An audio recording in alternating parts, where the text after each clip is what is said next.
Welcome, guys, to the live episode. Today's episode is going to be an interesting one. Listen, I'm talking to you, people pleasers. I'm talking to all my people pleasers. Where are all my people pleasers at? If you are a people pleaser, then this is the live for you because we're going to tune in today. We're going to be talking about how 49% of people are people pleasers, and they struggle with saying the two-letter word. I mean, this word is like it's it's it's the most easiest word to say in the English language, but for some reason, a lot of people struggle to say it. We're going to be talking about that one word. We're going to be talking about that one word today. And that word is the word no. So if you're struggling to say the word no, listen, you never know. Like, for instance, I'm going to be showing you guys a poll. You stick around today. I'm showing you guys a poll. I did a poll.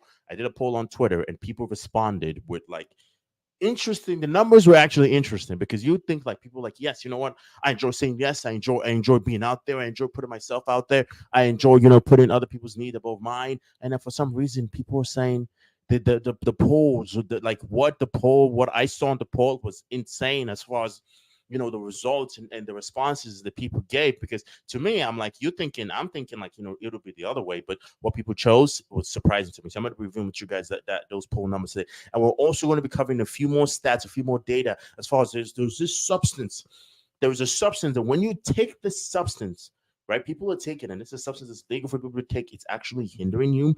It's probably one of the reasons it's contributing to a decline. Now, that again, if people taking it and still successful, yes, but to be competitive, you don't want to be taking this substance. So just make sure to stick around in this live, and we're going to be go ahead and discussing it. And also, do me a favor, if it's your first time, go ahead and hit the like button, hit the subscribe button, and let's go ahead and get into it. So to go ahead and get us started off right now, we're going to be getting a few words. The few words will be coming from our man, Alex Hamoud. Here's why saying no is so much more important than saying yes in making money, building a relationship, building the life that you want. Life is really long, but it takes time to build big things. And so you might only have 4 or 5 big entrepreneurial seasons of 5 to 10 years in you. So if you imagined you had 5 bullets that you could shoot and you have a billion potential opportunities and every one of those targets comes to you and says, shoot at me, shoot at me, shoot at me. Your ability to say no over and over and over again and take your one shot on the one time that matters is the hardest discipline that will get you the highest return. It is the skill that must be learned first. Otherwise, you get diluted and you never make progress towards the 1 or 2 big opportunities that you really should pursue. So what he's saying is this. Okay, some of you are probably watching this and like, I don't agree with that. No, that's no. I don't agree with that. That's not for me. I personally, I believe in putting other people's needs first. I believe in making sure that to say yes to everything. Because I mean, they'll be like, you probably go like, Emmanuel, didn't you see the movie Yes Man? Didn't you see the movie Yes Man, where he was saying yes, and think about how much opportunities he got into a good relationship, made some good friends, and I can't remember the movie, but it probably made some good money. But he said yes. And also for me, I'm probably thinking like most people get in trouble just from saying yes. If your friends say they're gonna go out there and do drugs, are you gonna say yes? No, absolutely not. If they say they're gonna go out there and do crazy things, are you gonna say yes? No. Now there's the thing. There's a few times in which you should say yes, and there's a few times in which you said no. But what's most interesting is this: is most people struggle with telling other people no. I mean, think about it. You don't want to hurt their feelings. They're your friends. You don't want to go. Listen, Timmy. Listen, unfortunately, I don't. Let me use the other. Let me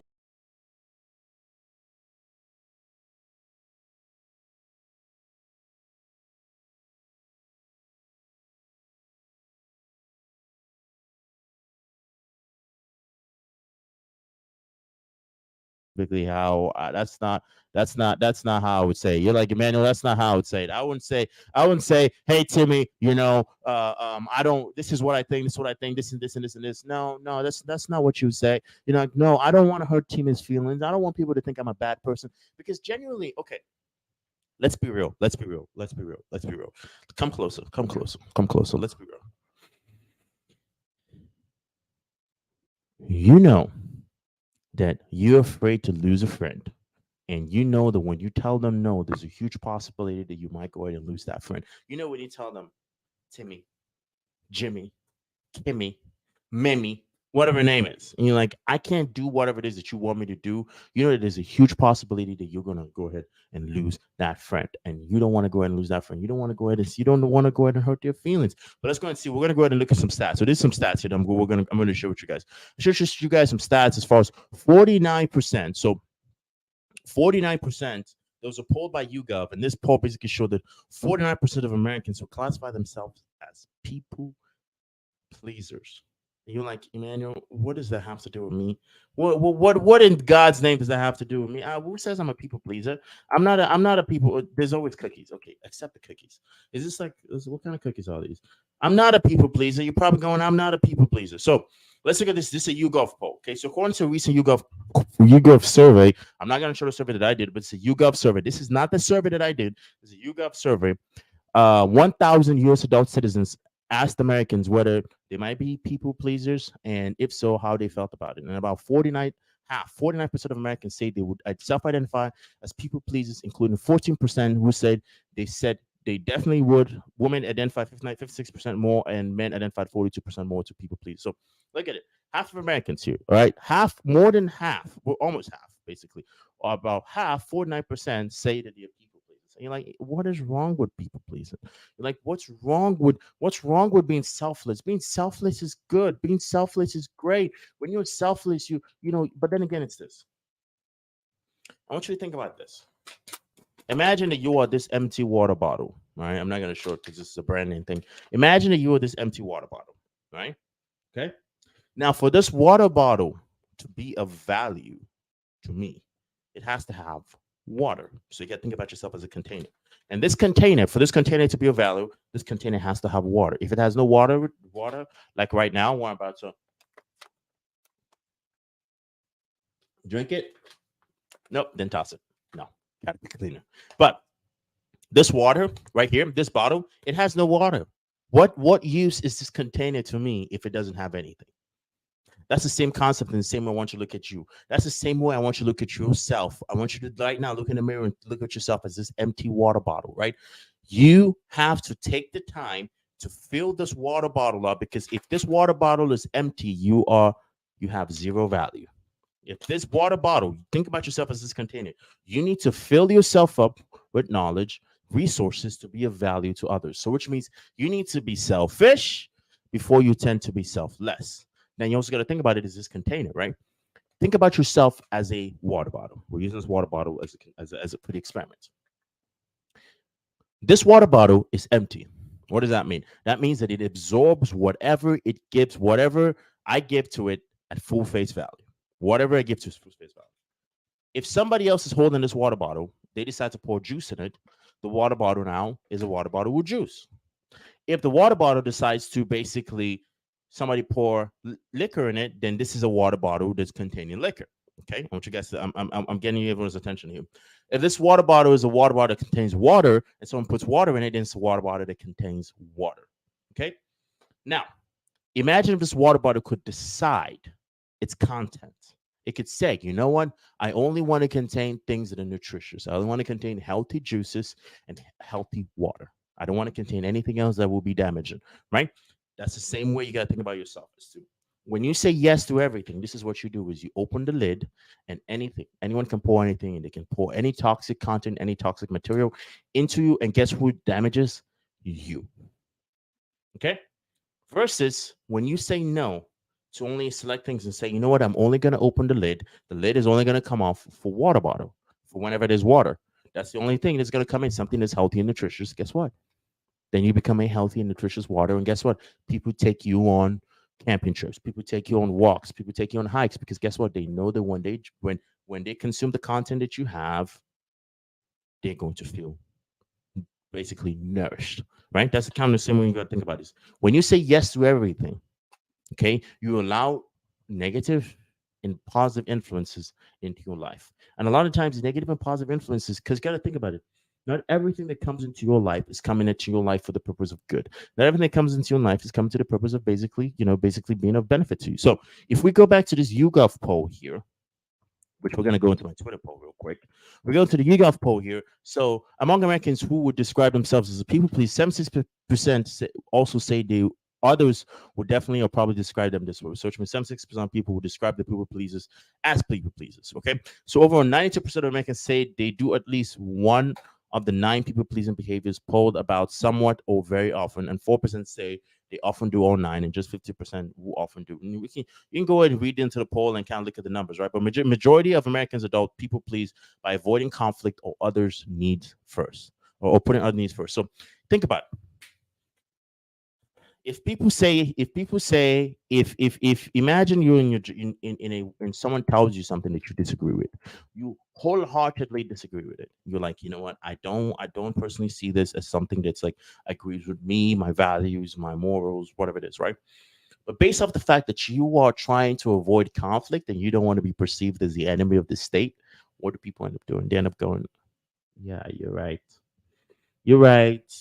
They agree, and then just go along with it, right? Because then again, is most people do not want to be in a position in which they have to defend their ideas. They don't want to be in a position in which they have to, the way I want you to think about it is most people don't want to be in a position in which if you challenge them, they had to push back. Because most people don't like pushing back. They don't like the conflict. They don't feel confident in the conflict. So they don't say no because the word no on its own incites conflict. Now when people say, Emmanuel, can you tell me about this? And it's something I don't want to discuss, and I say no, they're like, why? I'm like, because I don't want to tell you about it. I just don't. I mean, I don't want to talk about it. I personally don't think it's none of your business. They're like, why? Do you think I'm going to tell people? I just don't want to tell you about it, dude. That's it. And then it may hurt the person's feelings, but in a way, for me, it's like I respect my boundaries. And my boundaries are certain things I don't talk about. So hence, I'm not going to talk to you about it. Right? So that's the same concept. But then again, I'm willing to, if this is my idea, this is my beliefs, I'm willing to say, boom, this, no. Right? Because let's say someone is like, I think this opportunity is the right opportunity for you. Listen. This if you get into this, oh my god, you're gonna make millions. Like when I mean you're gonna make so much money that you're gonna have so much. Imagine this: you're gonna buy a new car for your mom, you're gonna buy a new car for your dad, you're gonna buy a new car for your sister, you're gonna buy a new car for your brother, you're gonna buy a new car for your family. Listen, your life, you really want to revolutionize and change your entire family's lives. You're like, oh my god, yes, that's me, yes. And then guess what? You do it and then you end up getting ripped off. That is what it takes when you're saying yes to everything without doing your due diligence. You see, when I was in insurance business, one of the big mistakes I did, personally, was I said one of also I've spoken a lot about this. We were running an insurance business, at a time where the team production was doing about roughly more than $1 million a year, right? And we had hires coming. This was 100%. I take full responsibility for this. Was we did not say no enough to the people that we were bringing in. That we ended up bringing people who were bringing bad apples. And when you bring in bad apples, what does that do? They end up corrupting the rest of the fruit. And guess what? You end up losing the tree. Right? So when you bring in bad apples, because you're saying yes, you believe in everything, people are like, oh my God, I so believe in your vision. This is such a good idea. Yes. But deep down, they're saying yes, that they believe in your vision, but they're just thinking about deep down in your head, how they're going to sabotage you. And you're like, not thinking about it because you're just naive. You're like, oh my God, it's all a bed of roses. Everyone's like so happy. It's a good laugh. No, it's not. One of the first things you learn about being an adult is personal responsibility. Okay. You have to be responsible for the good and you have to be responsible for the bad. Okay. If somebody is a shyster and they do shyster stuff to you once, you know what they say? They say, fool me once, shame on you. Fool me twice, shame on me. Fool me 3 times, I don't know, shame on something else. I don't know. Shame on, I don't know, somebody else. But the key concept I'm trying to get into here is you need to learn the power of no. You need to learn the power of saying no. You need to learn the power of telling people, I'm not going to do it. I'm not. Because if someone comes into you right now and they're like, somebody comes,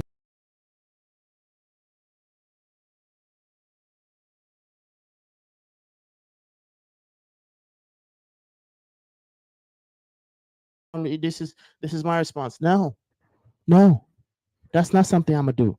No, absolutely not. I don't feel like something I want to do. That's not something I'm comfortable with. That's something I want to do. You got to be willing to stand up and defend your ideas and beliefs. You got to be willing to stand up and do and say, and above all, be convicted by saying the word no. Okay? No. And sometimes you got to say the word no if it's something you believe. Like, let's say you're making a sale and if you had the cure for cancer and the person is like, oh, I'm not, and the person has it, and they're like, no, well, come back later. I got to talk to my cat. I got to talk to my dog. And you're like, No, no. This is going to help you. This is going to save your life. I personally believe that this is something that you need to get, and I'm not leaving here until you get this. And you're like, okay, sure, let's, how much, and then you're like, how much, and then you're like, how much is it, and then, you're like, how much is it? And then it's like, yeah, it's, you know, this and this much. It's going to save. It's going to do the job it's supposed to do. It's going to do exactly what it's supposed to do. And you're like, sure, absolutely, you do it because you are wholeheartedly convinced. You're wholeheartedly convicted. You pretty much, for the most part, already know for something. For the most part, this is something that you want to do. This is something that's going to be beneficial to them. This is something that at the end of the day is going to do exactly what it says and what you say it will do. So for the most part, it's like, you know what? When you say no, you're like, I'm not leaving until you get this. You're like, okay, you're like, sure, all right, let's do it. Let's do it. Because people want to make sure you believe in them more than they believe in themselves. Hence the time you got to say no, right? But I don't want to divert. But let's go ahead and see if let's go ahead and dive into this poll. So I ran a poll, and I'm going to pull this poll up. I ran this poll, and let me see if I can pull this up right here. And this is a Twitter poll. I'm just waiting for my screen to load. Okay, so all right, so we had what you call it? Apparently I gotta log into this. All right, hang on a second, guys. Hang on a second. This is what happens when I don't log into my Twitter ahead of time. This is why I gotta log into Twitter ahead of time.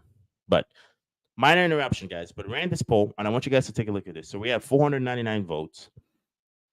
Okay, and we had 499 votes, and out of the 499 votes, we had. So this is one thing I want you guys. Let's take a look at this. So basically, I said, I'm currently doing some research for live and would like your opinion of, have you ever regretted being a people pleaser or saying yes when you know you should have said no?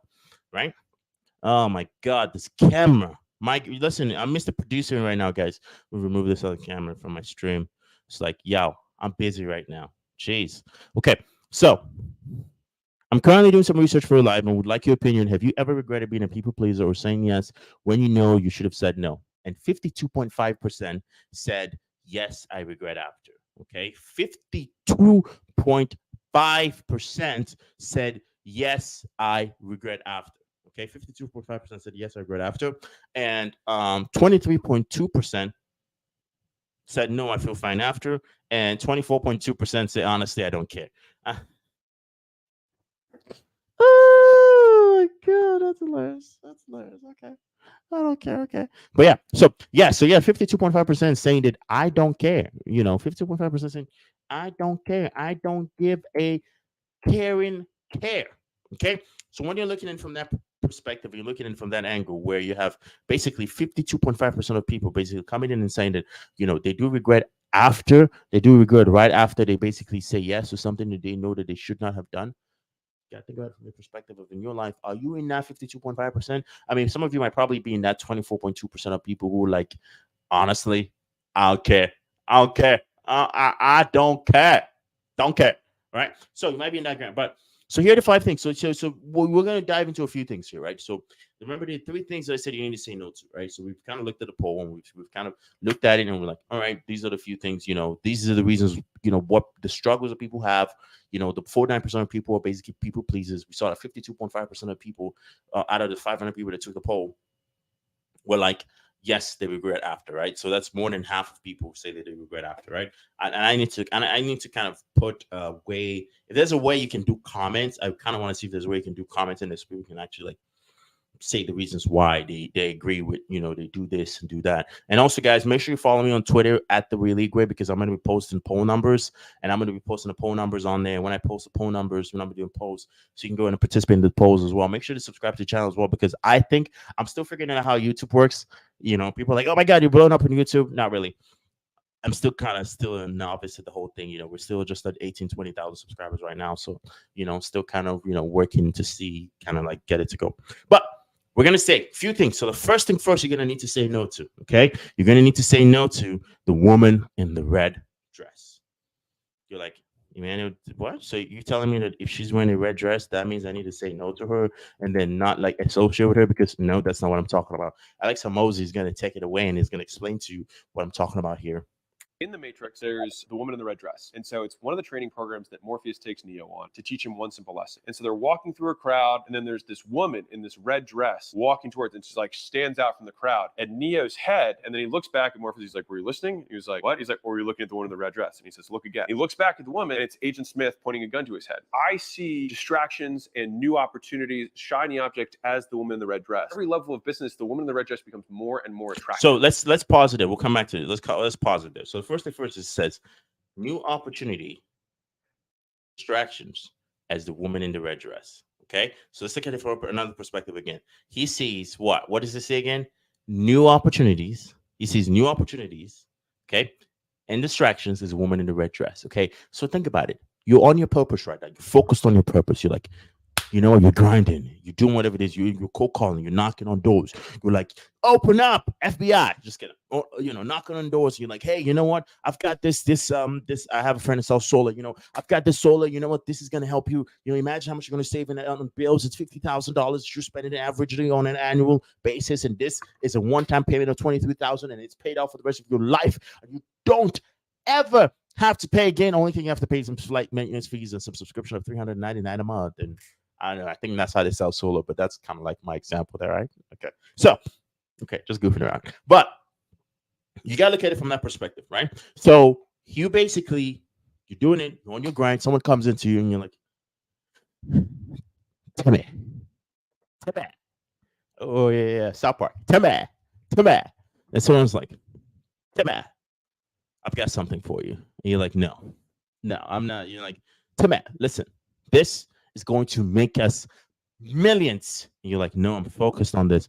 Timmy.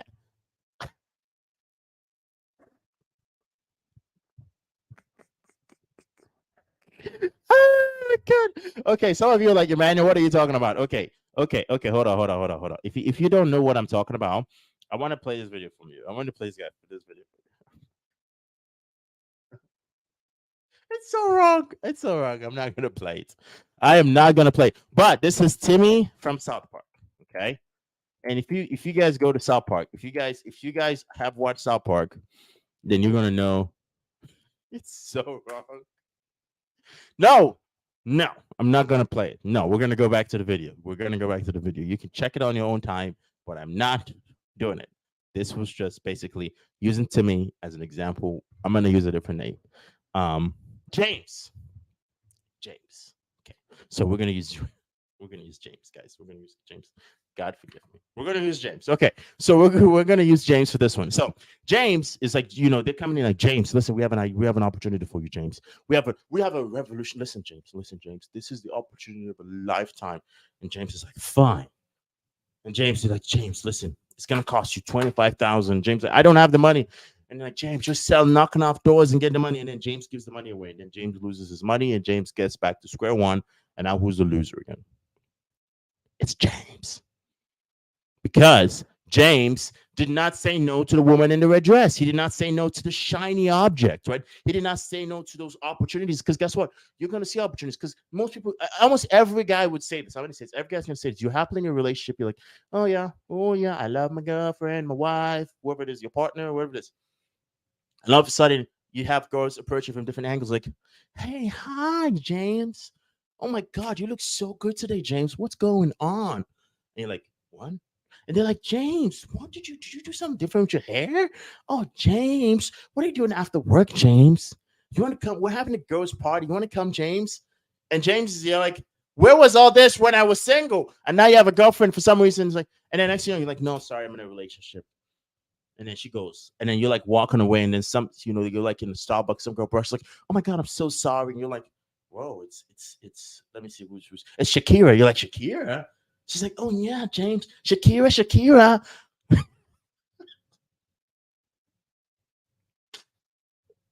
I'm in a good mood, guys. Coffee puts you in a good mood. I'm in a good mood. Okay. I'm in a good mood. Okay. I've been up since 1 a.m. today. So basically it's been a long work schedule and I'm doing this late in the evening. But because you guys are awesome, I was like, I'm gonna, drink some caffeine and stay up. But So James, next you know, you're like, and then you keep, and then you get married, and next you know, the everyone else like, and then, more of them keep coming like, oh James, you look so put together, James, and you're like, what?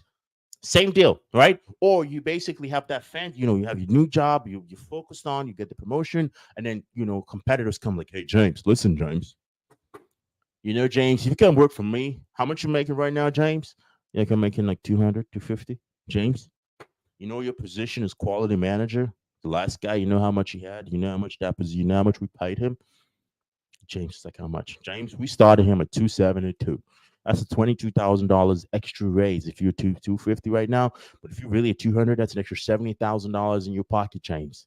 What can you do with an extra 70,000 in your pocket, James? You're like, it's fine, man. I like my job. I like them. They treat me well. Like, all right, James. Well, here's my card. Think about it. When you do, give me a call. And then James goes by 3 months later. James, listen, James, you've been doing such great work for you right now, James. I want to offer you a position, and I want to pay you $355,000 to start. I'm gonna throw in a $200,000 bonus. And you're like, oh, can you say no to that?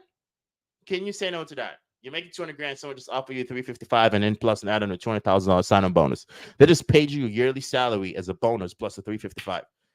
Most people are gonna go to the employer like, thank you. It was a great experience working for you.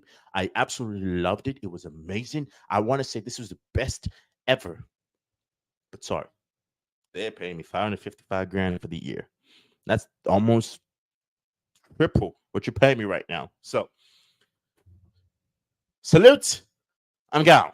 Now, you look at it from that perspective and you're like, okay, well, was James justified? Yeah. But then again, you gotta think about it. The more you say no to opportunities, the more attractive new opportunities begin to be. Like the more new opportunities come in, you're like, yeah, it's all shiny objects, like all like fancy, and like you get more and more and more new opportunities.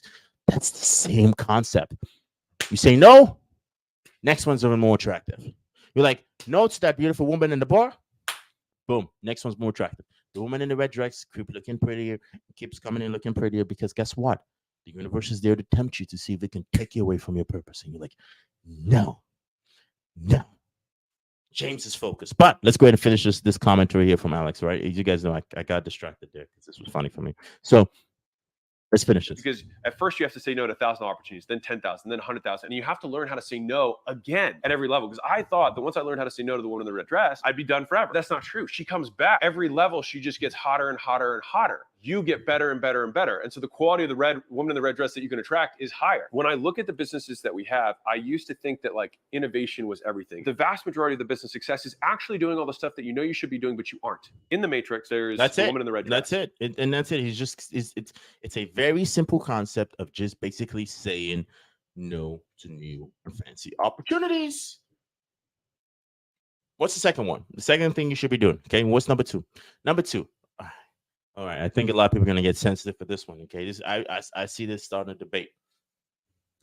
First off, I'm gonna say this is my personal choice. Okay. And I don't, you can accept that with a grain of salt, but I'm not gonna tell you how to live. But I'm gonna tell you guys a story. So you guys, we've all been adults, when you pretty much you go drinking, you go partying with friends, and then you get drunk. This was a long, long time ago. I never liked the way I felt after. Like I didn't feel the grog. I didn't like the fact you wake up with a hangover. Like for instance, I remember I went to this one. There was this one bar. I think I'm not see if I can recall everything here, but it's called Redneck Heaven. Okay, it's called Redneck Heaven in Dallas, Texas. Very interesting place, right? And I remember I was there this one time. So it was me, as my friend who was from Switzerland, and my Vietnamese buddy. So it was three of us. We went to this bar, right? Very interesting bar. It was like Hooters, but on with like some element of twist of I don't know confusion to it. But apparently there's this bell that they ring, and the only way you can get this bell rang is I think you get tied to a pole, and then the girls whoop you. That's one. I did not do that. Okay, so get your mind out of the gutter. I did not do that. And the second one was they had minnow shots. So you like minnow, like small fish, like the small fish, and they would put it in a tequila shot, and you would drink it. And every time you did that, I like how my camera goes. Let's zoom in on your face here. You talk about that. Every time you drink that, then they would ring the bell. And the third one was you dance with the girl. So it was like if you've been to like the Hooter scene, kind of like you dance with the girl. So that's kind of it. But So I pretty much did the middle shot because I was dared. I remember there was a bunch of army guys and like, hey, if you do this, drinks on us, all that stuff. So I was like, I was a college student at the time, probably older college student. So I I was like, you know what? Hey, they're offering free drinks. So you know what? Hey, you know what? I'll take it. I was broke. I was broker than broke. So I did a minute shot. When I did a lot of the minute shots. And let's just say I woke up the next day with the biggest headache you can ever imagine. It was like somebody was like boom, boom, boom, boom, boom, boom, boom, boom, boom. And I was like, what? So I remember that day and I was like, why did I do that? Why do people do this? Like, why? Why in God's name do people do this? And ever since then, I kind of just lost taste. I would occasionally go out with friends and I'll drink, and then I just didn't like the fact because I would wake up early, and then every time I woke up early, because this is my routine is I wake up, I work out for 90 minutes. It was roughly about an hour 15 minutes of workout, including stretching and then cardio and stuff. And then I would always do this at home, and then I'll do about 25 minutes to 30 minutes of reading, and then I'll start my work, and I work for about 2 hours, and then I'm pretty much done, and then I'll go in and start my day and do everything else, eat breakfast, and do everything else I want to do. So I'm typically up by 4, start my day by 7:30. 7:38, do whatever I got to do, get ready, and then continue on to about around 9ish, that 9 10 p.m. give or take. But I noticed that whenever if I were to drink the night before and I woke up next morning, I just had this. It was almost like I had to like drag myself out of bed. I had to drag myself to work out. I had to drag myself. So I just went cold turkey. Went completely cold turkey a few years ago. I went completely cold turkey, and I was like, you know what? I don't like this, and I feel amazing. I feel great. I feel like amazing because I don't have to do that drag. There's not the you don't have to drag yourself. I don't have to pull myself. I don't have to, like tug of war and kind of like get. I don't have to like, oh my God, I don't have to do any of that. There's people who do social because like, hey, well, if your friends are doing it, then you're just gonna be the awkward one standing there. You gotta live a little and have some fun. Okay, that's up to you. I'm not telling you how to live. That's just personally me. Same way I'm saying you can say no to the opportunities, ruin the red dress, or you can take it. It's up to you. I'm just giving my personal prerogative. It's personally up to you if you want to take it. If it's up to you, if you don't want to take it, that's your choice, right? But we're going to look at why another key reason why alcohol should be a no-no in your life. Okay, and this is from Huberin, and let's see, it's turned up here. There's some music, so hopefully I don't get hit with some copyright People stuff. who drink regularly. So this again could be just 1 or 2 drinks per night, or it could be somebody that drinks just on Fridays or just on Saturdays or maybe just on the weekend, 2 to 4 drinks. Well, those people experience changes in their hypothalamic pituitary adrenal axis that result in more cortisol, more of this so-called stress hormone being released at baseline when they are not drinking. This is really important. People who drink a bit, and when I say a bit, I don't mean 1 or 2 sips or even a glass of wine every once in a while. I mean, again, people that are maybe having 1 drink a night with dinner and maybe on the weekend a few more. Again, I offer a bunch of different patterns to explain how it could also be 2 or 3 drinks on Friday or 6 drinks only on Saturday. Well, all of those groups experience increases in cortisol release from their adrenal glands when they are not drinking. And as a And that's it. And what he's saying is this is what is cortisol? Cortisol is the stress hormones. Whenever you stress, that's the hormone your body releases. So it's kind of like it floods your body with stress. Whenever you're anxious or anxiety, all that stuff. It's what cortisol. That's what cortisol. That's you basically your body's producing excess cortisol. Now, cortisol is not something that's good for you. Okay, it's not something that's necessarily you want to have long term in your system. So if you look at it, in fact, as to when you drink a lot, you have a lot of I can't remember what it's called, but it's like stored in your fat cells, and then you just you develop a beer belly, and people are like, yeah, dear, beer belly is what's in shape. No, beer belly just means you're like trying to be a sugar daddy or something, right? But you kind of have all this kind of connotations that are out there. That's the reason why I personally don't believe in the whole drinking thing. I personally believe you don't want anything that's going to inhibit your mind. You don't want anything that's going to hinder your full ability to function at 100%. You want to be able to function at 100%, not 50%, not 40%. You want to be at 100%. You want 100% of the cognitive ability. You don't want to feel stressed. You don't want to be stressed after, right? Because basically, the whole concept of getting drunk, most people don't understand, is basically your body is releasing chemicals to basically fight the toxins, because alcohol is poison. It's fighting the toxins, and just by fighting toxins, what's releasing in them, it's what's putting you in a sedative state of basically you being drunk. Yes, you might feel relaxed when you do, like people say they drink to calm their nerves. They drink to relax. They drink to feel all of this stuff. I'm like, you could just meditate for that. It's pretty easy. But they like the glistening effect that happens very fast. But then also afterwards, all the stress hits you. And then it's just long term, not overall healthy for your liver. And, just that's just my recommendation. Like I said, you can take it all with a grain of salt. I am not a counselor. I'm not giving counseling advice. I just said if you want to be successful, you got to quit the drinking, the partying. If you're doing any narcotics, don't do that. I grew up in a very strict home, so which means I would get disowned if I did that. So I was like, stay away from that. Stay away from anything that would hinder your mental ability to be able to function. That's one. And remember, stay away from any shiny object. If someone says, if something sounds like it's too good to be true, I'm going to tell you 100% it's too good to be true. If somebody tells you that, 1 million, you can make $1 million doing this, then it's like, and you think it's too good to be true? It's too good to be true. I'm just telling you. So use discretion there. So the last thing, guys, the last thing is we wrap up here. We're going to be wrapping up here shortly. Okay. Thanks again for everyone who's tuned in and who's sticking in right now. Say no to people who tell you you can't do something. There's no video to watch. This is just me. So growing up, I used to have in my family, I've done majority of what no one in my family has done. And the reason why I say that is because in my family, there's this huge barrier and this huge ceiling of things in which they're like, you can't go past this. You're not supposed to do past this. This is the ceiling. This is where we stop. This is this. And I personally am a belief, and I've always had the belief that you cannot stop me from doing what it is that I want to do. You cannot stop me from saying that I want to reach my full potential, and this is my full potential, and I'm going to do whatever it takes to reach my full potential. You can't stop me from doing that. You got to come to a belief where when someone tells you it's impossible, yes, you're right. They're right. It's impossible. It's impossible for them, but it's possible for you. Okay? Because if you see impossible, and you just put an apostrophe, I'm possible. Impossible, apostrophe I, apostrophe M, I'm possible. I am possible. It is possible. Because even if you devote the rest of your life, because everything that we saw, because think about it, 100 years ago, there was no iPhone, there was no iPad, there was no internet, there was none of this. And they thought it was impossible. But someone said, I am possible. And guess what? You watching me right now on your nice, fancy cell phone screen. And you're like, God, that's one sexy, gorgeous looking man. But no, that's not what you said, obviously. No.